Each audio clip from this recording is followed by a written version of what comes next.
Pourquoi la dépendance affective est-elle une cause de rupture amoureuse?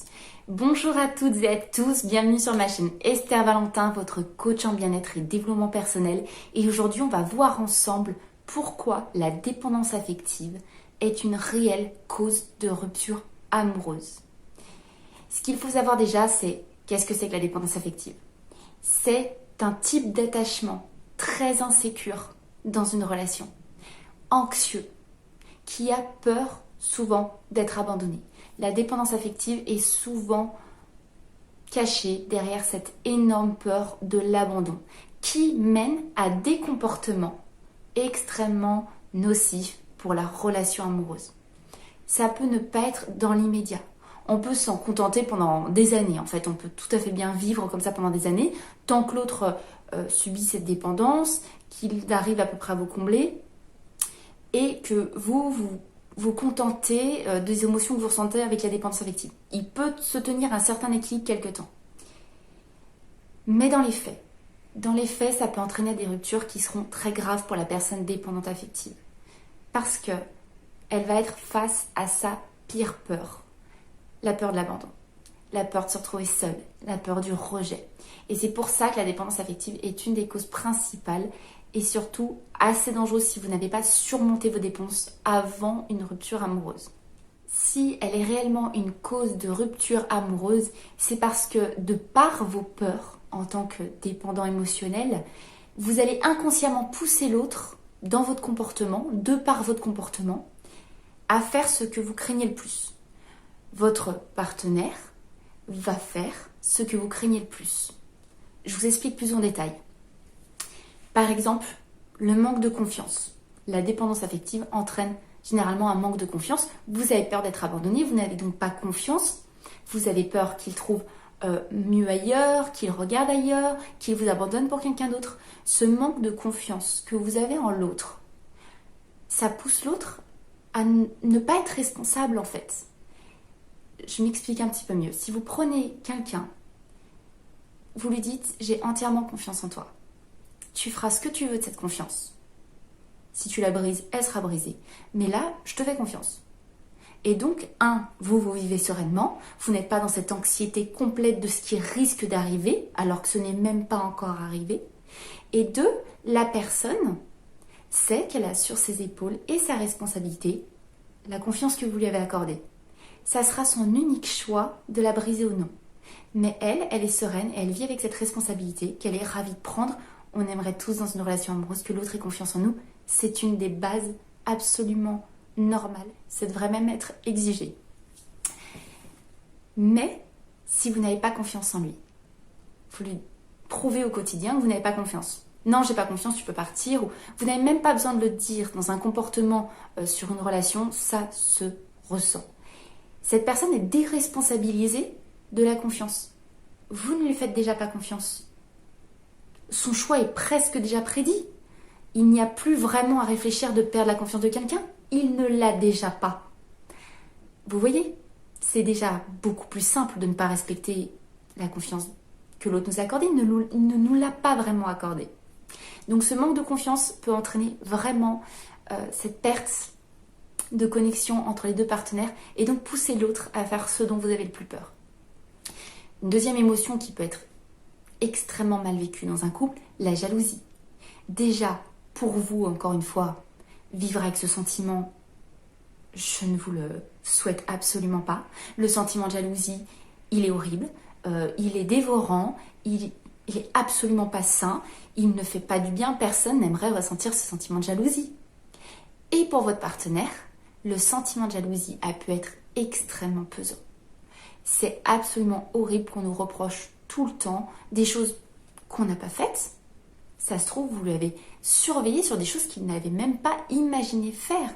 Mais vous le poussez, encore une fois, avec ce manque de confiance de par votre jalousie, à être complètement déresponsabilisé et à étouffer. C'est étouffant d'être tout ce sentiment. Ce sont en fait, c'est tout ce que vous allez détruire dans l'équilibre d'une relation. Les émotions positives que vous faites vivre à votre relation face aux émotions négatives. La jalousie est une émotion qui n'a pas lieu d'être dans une relation sécure, dans une relation avec un attachement sécure, comme j'entends, c'est vraiment un attachement dans la confiance, où on s'estime tous les deux et on sait qu'on mérite d'être aimé l'un et l'autre. Et là, avec la jalousie, vous lui faites vivre ces émotions négatives au quotidien. Alors qu'une relation, c'est se faire s'élever ensemble. Bien sûr, on a des conflits, bien sûr, il y a des problématiques, bien sûr, ce n'est pas tout beau, tout rose, mais quelque chose qui n'a pas lieu d'être et qui vous empoisonne l'existence au quotidien, et bien, face aux émotions positives comme les partages, les connexions, l'amour, les sentiments heureux, si ça vient tous les jours vous gratter, cette jalousie, il y a un moment, les sentiments positifs, ils sont étouffés dessous. Et c'est ce que ressentira votre partenaire. Face à une dépendance affective et des crises de jalousie et de la jalousie ressentie en permanence, ces sentiments vont s'enfouir. Il va être étouffé. Et il y a cette fameuse peur de l'abandon. Cette fameuse peur qu'on ressent lorsqu'on est dépendant affectif. Si vous ressentez ça, cette peur d'être toujours abandonné, trahi, que vous ne méritez pas d'être aimé pour ce que vous êtes, vous ne vous donnez pas cette valeur pour penser qu'on ne va pas vous abandonner. Et vous pensez en plus qu'en perdant l'autre, vous perdez toute raison de vivre. Cette peur entraîne un besoin d'être rassuré en permanence. Et ça, cette demande d'être rassuré, c'est l'étouffement le plus total pour votre partenaire. Voilà ce qui peut vraiment entraîner une rupture. On dit que c'est la dépendance affective qui entraîne une rupture, mais c'est tout ce que je viens de vous expliquer, qui sont toutes ces petites choses qui viennent grignoter le bonheur et la sécurité du couple au quotidien, qui entraînent à une rupture. Parce que quand vous demandez toujours à une personne de vous rassurer, le problème c'est que même s'il commence par le faire, vous aurez toujours besoin de plus. La dépendance affective ne se soigne pas par l'autre. Ça ne fonctionne pas, ce n'est que temporaire. Vous êtes rassasié une fois, vous allez en redemander le lendemain, vous allez être rassasié, mais ça va être de moins en moins rassurant parce que vous connaissez la manière de rassurer de l'autre et vous en demanderez toujours plus. Ça ne se soigne pas par l'autre, ça vient uniquement de soi-même. Et ce que ça fait à l'autre, c'est simplement l'étouffer. Et de tous les cas, il y a impossibilité à un autre être humain de combler ce qu'il vous manque à vous, à l'intérieur. Ce n'est pas son rôle. C'est impossible. Humainement, c'est intenable sur du long terme. Et deuxièmement, ce n'est pas son rôle. Vous le sortez du rôle de partenaire, d'équipier avec qui vous affrontez la vie.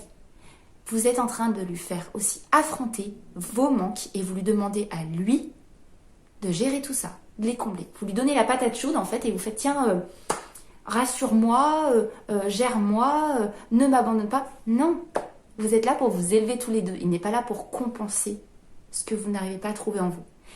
Je vous rassure, bien sûr, ça se surmonte la dépendance affective.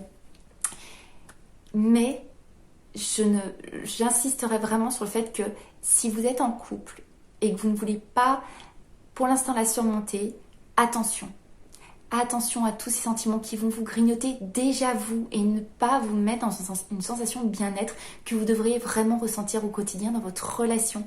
Et en plus, vous allez faire du mal à l'autre et malheureusement entraîner des comportements chez l'autre que malheureusement il n'aurait peut-être pas eu s'il n'avait pas été étouffé au quotidien. Je ne le dédouane pas si une personne vous a fait du mal, vous a trompé, trahi, abandonné. Je ne le dédouane pas de ses responsabilités.